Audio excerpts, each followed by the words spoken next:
সিদ্ধিদাতা গণেশের স্তোত্রে আচার্য শঙ্কর যে ভাবসমূহ ব্যক্ত করেছেন তার সারাংশ হল, ঘণ্টাধ্বনি যার রমণীয়তা সম্পাদন করে, যিনি তাণ্ডব নৃত্যে তাল প্রদান করেন, সেই ঈশানতনয় গণপতিকে স্মরণ করি। যার কণ্ঠস্বর বীণার ধ্বনির থেকেও মধুর, যার দেহ সৌগন্ধে ভ্রমরকুল চঞ্চল হয়ে ওঠে, রক্ত জবার মতো যার গাত্রবর্ণ, যিনি লম্বোদর ও একদন্ত, যিনি জীবের মুক্তির সহায়ক, সেই শান্ত মূর্তি জগৎপ্রভুকে প্রণাম করি। হে সিদ্ধিদাতা, আমাদের প্রতি প্রসন্ন হও।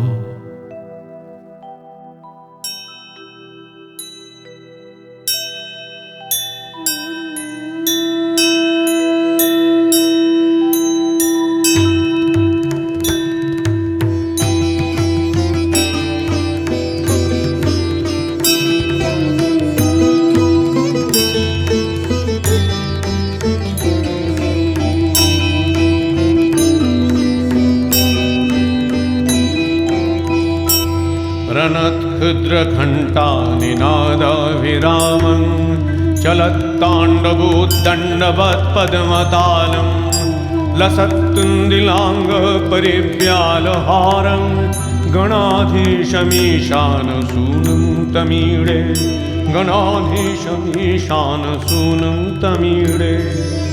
ध्वनिध्वंसवीणालल्लासिवक्त्रं स्फुरत्शुण्डदण्डोल्लसद्बीजपूरं गलद्धर्पसौगन्ध्यलोलालिमालं गणाधीशमीशानसूनुं तमीडे, गणाधीशमीशानसूनुं तमीडे। चकासज्जवारक्तरक्तप्रसून प्रबालप्रभातारुणज्योतिरेकं प्रलम्बोदरं वक्रतुण्डैकदन्तं गणाधीशमीशानसूनुं तमीडे, गणाधीशमीशानसूनुं तमीडे।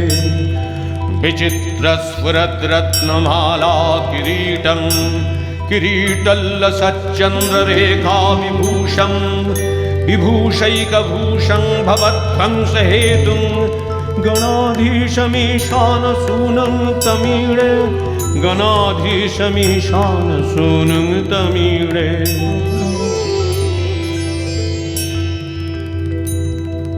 चिदानन्दसान्द्राय शान्ताय तुभ्यं नमो विश्वकर्त्री च हर्त्री च तुभ्यं, नमोऽनन्तलीलाय कैवल्यभासे, नमो विश्वबीज प्रसीदीश सूनो, गणाधीशमीशानसूनुं तमीडे, गणाधीशमीशानसूनुं तमीडे, गणाधीशमीशानसूनुं तमीडे।